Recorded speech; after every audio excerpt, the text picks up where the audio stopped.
Evangelio del 29 de enero 2013, Marcos 3, 31-35. Llegan su madre y sus hermanos, y quedándose fuera le envían a llamar. Estaba mucha gente sentada a su alrededor. Le dicen: oye, tu madre, tus hermanos y tus hermanas están fuera y te buscan. Él les responde: ¿quién es mi madre y mis hermanos? Y mirando en torno a los que estaban sentados en corro a su alrededor, dice: estos son mi madre y mis hermanos. Quien cumple la voluntad de Dios, ese es mi hermano, mi hermana y mi madre. Tomo nuevamente pequeños fragmentos de la primera lectura de hoy, que es Carta a los Hebreos, capítulo 10, del 1 al 10. La ley de la antigua alianza es absolutamente incapaz, por medio de los sacrificios ofrecidos sin cesar año tras año, de hacer perfectos a quienes intentan acercarse a Dios. Si la ley fuera capaz de ello, no tendrían ya conciencia de pecado. Por el contrario, con esos sacrificios se renueva cada año la conciencia de los pecados, porque es imposible que pueda borrarlos la sangre de toros y machos cabríos. Por eso, al entrar al mundo, Cristo dijo, conforme al Salmo: no quisiste víctimas ni ofrendas, en cambio me has dado un cuerpo. No te agradaron los holocaustos ni los sacrificios por el pecado. Entonces dije: porque a mí se refiere la Escritura, aquí estoy, Dios mío, vengo para hacer tu voluntad. Cristo suprime los antiguos sacrificios para establecer el nuevo. En virtud de esta voluntad todos quedamos santificados por la ofrenda del cuerpo de Jesucristo, hecha una vez por todas. Y un trozo del Salmo: aquí estoy, Señor, para hacer tu voluntad. Salmos 39. Esperé en el Señor con gran confianza. Él se inclinó hacia mí. Puso en mi boca un canto nuevo. Sacrificios y ofrendas no quisiste. Abriste en cambio mis oídos a tu voz. E inclusive la oración colecta, fíjense lo que nos dice: Dios de clemencia y de reconciliación, que concedes gracia, ayúdanos a aceptar de corazón tu mensaje de paz, para que podamos cumplir tu voluntad de hacer reinar en todos a tu Hijo Jesucristo. Primero, un poco de explicación. El lenguaje hebreo y para el caso también el arameo eran lenguajes demasiado sencillos, muchas palabras que no existían, y entre ellas era justamente aquella de primos, tíos, sobrinos. No existían, todos eran hermanos, hermanos y hermanas. Por eso, cuando llegan la Virgen con sus parientes, la traducción al griego se hace por hermanos, adelphoi, pero no quiere decir que hayan sido hijos de su misma madre, sino más bien se refieren a los en hebreo, que quiere decir hermanos, es decir, parientes.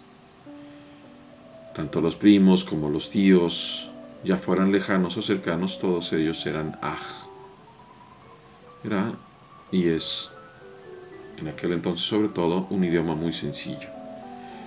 No nos confundamos justamente con esta parte. Esta fracción es una de las preferidas de nuestros hermanos testigos de Jehová, que vienen a confundirnos en nuestras casas diciendo: a ver, saca tu Biblia y encuentra Marcos 3, 3:31, y que dice aquí, mira, ya ves cómo dice que tu propia Biblia dice que la Virgen no era virgen, sino que tenía más hijos, cosa que no es cierta.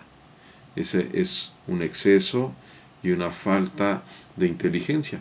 Claro, estos hermanos, pues ciertamente ninguno de ellos se ha metido a estudiar hebreo, ni mucho menos, ni griego. Simplemente leen lo que dicen, pero no nos confundamos nosotros. Cuando habla de sus hermanos se refiere justamente a sus parientes. Aquí pareciera que no le hace caso a su mamá, a la Virgen. Viene la Virgen, se queda afuera, le manda a llamar, y estos le dicen: ahí está afuera tu madre, tus parientes, si te quieren y te buscan, te quieren.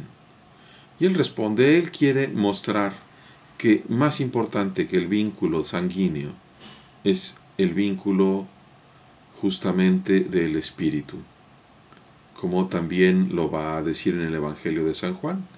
La carne para nada aprovecha, es el Espíritu el que da vida.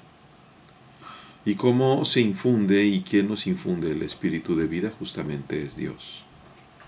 Por eso nosotros podemos ver este epíteto, esta forma de decir, estos son mi madre y mis hermanos. ¿Quiénes son? Quien cumple la voluntad de Dios. El que cumple la voluntad de Dios es mi hermano, mi hermana y mi madre.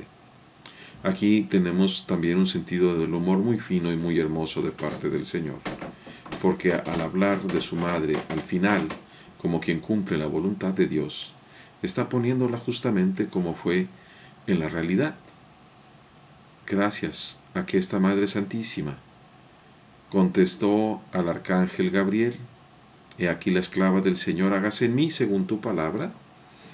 Gracias a esas palabras, a esa respuesta hermosísima, nosotros gozamos de la encarnación del Señor.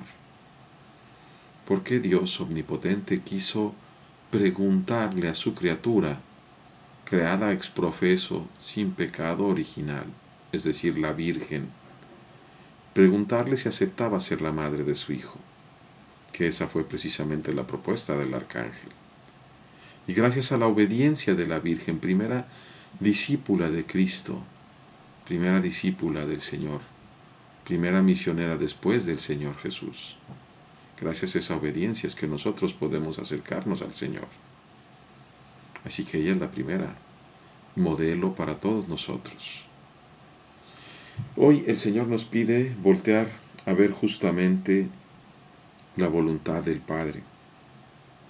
Y se pone también el Señor como primer y nuevo Adán, así como le dice Pilato, ecce homo, aquí está el hombre perfecto, el hombre que, como también nos dice San Pablo, a cuya estatura tenemos que aspirar todos nosotros. Es el hombre perfecto en cuanto a su voluntad. Nosotros podemos, por ejemplo, ver a un niño pequeño que no sabe caminar y se da tumbos y se cae mientras aprende a caminar. Requiere de la mano amorosa de su madre o de su padre o de alguien que lo enseñe a caminar, que lo levante, que lo tome de la mano y lo vaya enseñando.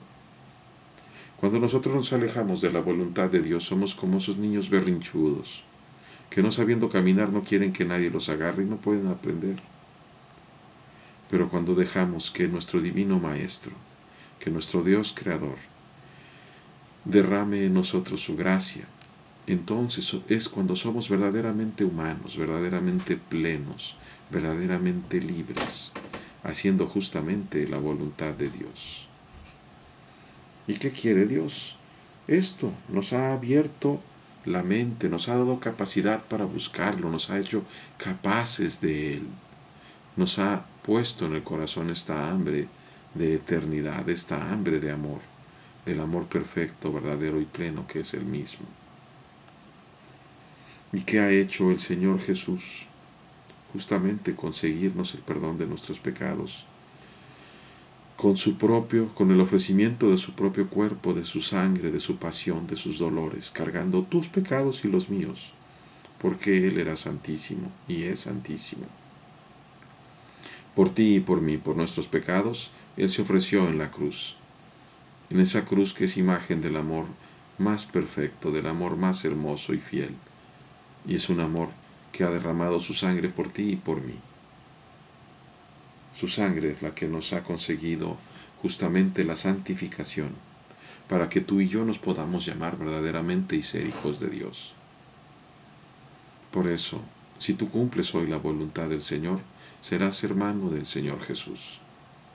Estamos llamados hoy justamente a pedirle al Señor, como lo hemos dicho ya en la oración colecta, Dios de clemencia y de reconciliación, que concedes tu gracia, ayúdanos a aceptar de corazón tu mensaje de paz, para que podamos cumplir tu voluntad y hacer reinar en todos a tu Hijo Jesucristo, empezando por nosotros, hermanos, empezando por nuestros propios corazones y nuestras vidas.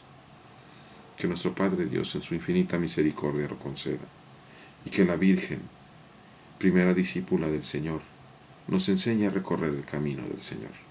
Dios les bendiga a todos, hermanos.